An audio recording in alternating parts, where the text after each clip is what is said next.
बिस्मिल्लाहिर्रहमानिर्रहीम। अस्सलाम वालेकुम नाज़रीन इकराम, जैसा कि आपके इल्म में है, आज इंडिया के बहुत बड़े शहर अहमदाबाद के अंदर ऑस्ट्रेलिया और इंडिया का एक फ़ाइनल मैच हो रहा है वर्ल्ड कप 2023 का। क्रिकेट की दुनिया में एक बहुत बड़ा मैच है और ये फिर दूसरा इंडिया के अंदर हो रहा है, ये उससे भी एक बहुत बड़ी बात है। दौरान मैच जब विराट कोहली बैटिंग के लिए आए थे तो थोड़ी देर के बाद एक नौजवान लड़का जिसने फ़लस्तीन की शर्ट पहनी हुई थी वो फ़ौरन ही ग्राउंड के अंदर आ गया और विराट कोहली को गले लगाने की कोशिश की।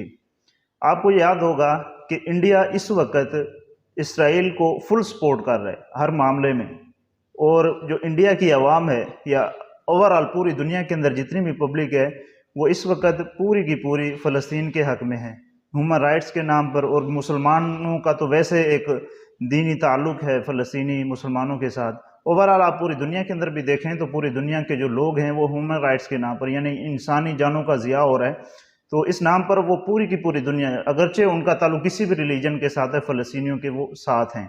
तो ये एक बहुत बड़ी बहादुरी की बात है और इस लड़के ने बहुत बड़ी बहादुरी का मुजाहरा किया है। अल्लाह ताला इस लड़के को सलामत रखे। बहरहाल ये पूरी दुनिया के लिए एक बहुत बड़ा खामोश पैगाम है कि पूरी की पूरी दुनिया इस वक्त फ़लस्तीनियों के हक़ में है और इसराइल जो फ़लस्तीनियों के ऊपर जुल्म कर रहा है जितना जल्दी हो सके इस जुल्म को रोक देना चाहिए। वस्सलाम।